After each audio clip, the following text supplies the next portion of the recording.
जो सरकार 10 साल पहले चीन को आंखें दिखाकर बात करने के दावे कर रही थी और कह रही थी कि हम पाकिस्तान से एक सर के बदले 10 सिर लेके आएंगे, उस सरकार ने पाकिस्तान की सीमा पर बेहद शर्मनाक और सुरक्षा की दृष्टि से बेहद गैर जिम्मेदाराना काम किया है। पाकिस्तान की सीमा से महज 1 किलोमीटर दूर रक्षा मंत्रालय ने एक बेहद सेंसिटिव एरिया को कमर्शियल इस्तेमाल के लिए उपयोगी बनाने के लिए सिक्योरिटी प्रोटोकॉल्स के साथ छेड़छाड़ की है। और ऐसा इसलिए किया गया ताकि 445 स्क्वायर किलोमीटर का एरिया गौतम अडानी को सौंपा जा सके। ब्रिटिश अखबार द गार्जियन की रिपोर्ट के अनुसार अडानी समूह को खावड़ा सौर पार्क के निर्माण की अनुमति देने के लिए मोदी सरकार द्वारा सुरक्षा प्रोटोकॉल में ढील दी गई है। द गार्जियन ने private communications and confidential document का हवाला देते हुए रिपोर्ट दी है। अडानी ग्रुप गुजरात राज्य में दुनिया की सबसे बड़ी renewable energy project Khavda plant का निर्माण कर रहा है। चर्चा का विषय तो ये है कि पिछले साल नवंबर में अमेरिकी सरकार ने अडानी पर इसी खावड़ा कॉम्प्लेक्स से जुड़ी मल्टी मिलियन डॉलर की रिश्वतखोरी योजना में कथित संलिप्तता के लिए धोखाधड़ी का आरोप लगाया था, जिसे अडानी नकारते आए हैं। इसी से जुड़ी हुई एक अच्छी खबर अडानी के चाहने वालों के लिए अमेरिका से और आ रही है कि ट्रंप ने अमेरिका में 10 फरवरी को एक कार्यकारी आदेश पर हस्ताक्षर किए, जिसके तहत फॉरेन करप्ट प्रैक्टिसेस एक्ट 1977 के क्रियान्वयन पर 180 दिनों के लिए रोक लगा दी गई है। ये वही एक्ट है जिसके तहत अडानी साहब पर अमेरिका में मुकदमा चल रहे हैं। और इस दौरान 14 फरवरी को प्रधानमंत्री ट्रंप से मिलने अमेरिकी दौरे पर भी गए हुए हैं। उन्होंने मस्क से भी मुलाकात की है। मस्क से मुलाकात की जो तस्वीरें आई हैं वो बेहद शर्मनाक हैं। एक तरफ पीएम मोदी बैठे हैं और आधे दर्जन से ज्यादा अधिकारी, और दूसरी तरफ मस्क हैं और उनके 3 बच्चे और उनकी प्रेमिका। क्या भारत के किसी प्रधानमंत्री के बारे में ऐसा सोचा जा सकता है? आपकी कोई व्यक्तिगत इज्जत है या नहीं, इसके बारे में आप खुद फैसला करिए। लेकिन एक राष्ट्र के तौर पर भारत का दुनिया में बड़ा सम्मान है। अपना ना सही, लेकिन देश के सम्मान का तो आपको लिहाज रखना चाहिए था। खैर, सवाल कई हैं।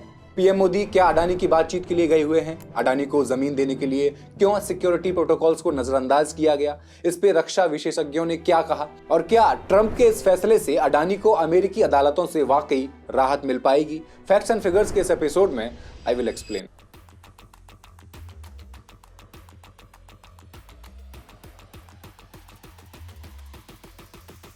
नमस्कार, मैं हेमंत और आप मॉलिटिक्स देख रहे हैं। डियर फ्रेंड, अडानी ने भारत के बढ़ते ग्रीन एनर्जी सेक्टर पर अपना दबदबा कायम कर लिया है। खावड़ा रिन्यूएबल एनर्जी प्लांट को 2020 में खुद प्रधानमंत्री मोदी ने लॉन्च किया था, लेकिन अब इस पर कई सवाल उठ रहे हैं। गुजरात के कच्छ जिले में पाकिस्तान की सीमा से महज 1 किलोमीटर दूर अडानी ग्रुप एक विशाल solar and wind power plant बना रहा है। यह प्लांट भारत के सबसे बड़े रिन्यूएबल एनर्जी प्रोजेक्ट्स में से एक है, जो 30 गीगावाट तक बिजली पैदा कर सकता है। लेकिन अब इस परियोजना को लेकर सुरक्षा से जुड़ी चिंताएं सामने आई हैं।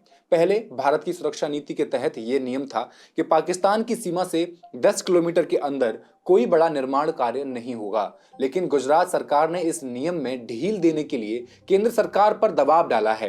2023 में रक्षा मंत्रालय ने इस बदलाव को मंजूरी दे दी थी, जिससे अडानी को यह प्रोजेक्ट मिलने का रास्ता साफ हो गया था।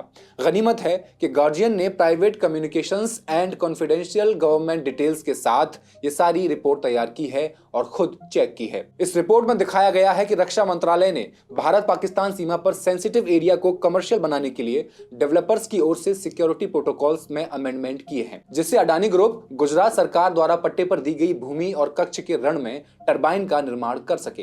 कच्छ का रण पिछले भारत पाकिस्तान संघर्षों में निशाना बना था और ये सर क्रीक से सटा हुआ है, जो पाकिस्तान के साथ एक विवादित क्षेत्र भी है, और दोनों देशों के बीच 4 बार यहां युद्ध भी हो चुका है। प्रीवियस नेशनल डिफेंस प्रोटोकॉल में पाकिस्तान की सीमा से 10 किलोमीटर दूर मौजूदा गांव और सड़कों से आगे किसी भी बड़े निर्माण की अनुमति नहीं थी। लेकिन दस्तावेजों से पता चलता है कि गुजरात भाजपा सरकार ने दोनों सोलर एंड विंड एनर्जी निर्माण के लिए कच्छ के रण में जमीन दिलाने के लिए प्रोटोकॉल्स में ढील देने के लिए केंद्र सरकार पर दबाव बनाया था। As per official communication, Gujarat के अधिकारियों द्वारा अप्रैल 2023 के पहले प्रधानमंत्री कार्यालय को एक पत्र लिखा गया था। इसमें इस मामले को रक्षा मंत्रालय के समक्ष उठाने का अनुरोध किया गया। इसके बाद 21 अप्रैल 2023 को दिल्ली में गुजरात सरकार के सोलर प्रपोजल पर चर्चा के लिए एक गोपनीय सरकारी मीटिंग बुलाई गई थी। इसमें director general of military operations और Gujarat and renewable energy ministries के ऑफिसर्स भी शामिल हुए थे। मीटिंग की कॉन्फिडेंशियल डिटेल्स के अनुसार भारतीय सेना के अधिकारियों ने चिंता जताई और कहा कि ये इलाका हमेशा से सेंसिटिव रहा है, क्योंकि कच्छ का रण भारत पाकिस्तान युद्धों में महत्वपूर्ण भूमिका निभा चुका है। अगर भविष्य में कोई संघर्ष या युद्ध हुआ तो इतनी नजदीक सौर पैनल और पवन टरबाइन होने से सेना की गतिविधियों में बाधा आ सकती है।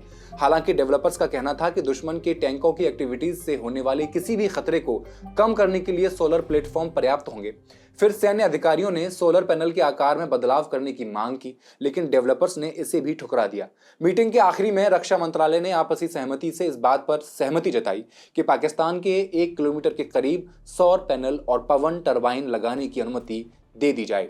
8 मई 2023 तक मोदी सरकार ने इस निर्णय को औपचारिक रूप दे दिया।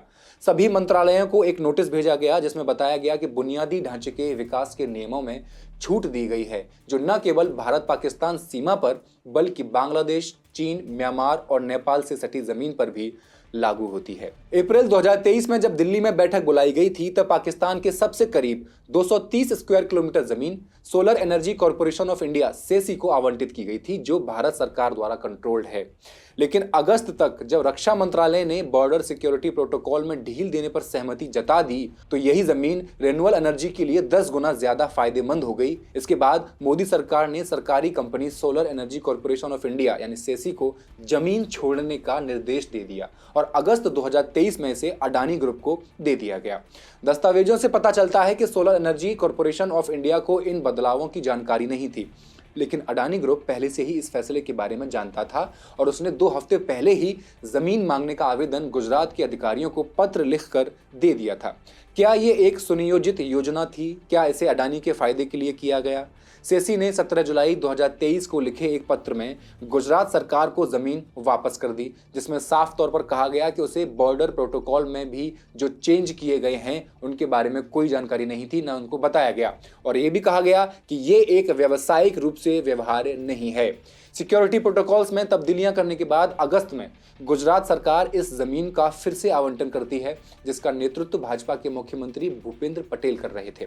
कई सरकारी संस्थाओं ने बोलियां लगाई, लेकिन अंततः अडानी ग्रुप को 255 स्क्वायर किलोमीटर जमीन दे दी गई, जो पहले से लीज पर ली गई 190 स्क्वायर किलोमीटर भूमि के अलावा थी, जो कि कुल मिलाकर होती है 445 स्क्वायर किलोमीटर। खावड़ा अब 445 स्क्वायर किलोमीटर में फैला हुआ है, जो पेरिस के आकार से 4 गुना ज्यादा बड़ा है। और अपने चरम पर कंपनी का दावा है कि पार्क 30 गीगावाट रिन्यूएबल एनर्जी पैदा करेगा, जो बेल्जियम, चिली या स्विट्जरलैंड जैसे पूरे देशों को बिजली देने के लिए पर्याप्त होगा।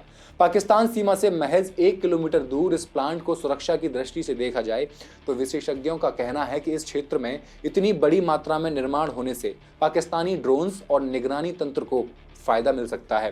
रिटायर्ड कर्नल और रक्षा विश्लेषक अजय शुक्ला ने कहा, भारत पाकिस्तान सीमा के निकट हाइब्रिड विंड और सोलर ऊर्जा उत्पादन परिसंपत्ति का निर्माण करना रणनीतिक रूप से मूर्खतापूर्ण है। एक तरह से ये सेना के लिए अतिरिक्त जिम्मेदारी हो गई। अब भारतीय सेना अडानी के बिजनेस को भी देखा करेगी, उसकी देखभाल किया करेगी। द गार्जियन को पता चला है कि इस क्षेत्र में ऑपरेशन की देखरेख करने वाले वरिष्ठ सैन्य अधिकारियों से इस निर्णय के बारे में कोई परामर्श नहीं किया गया।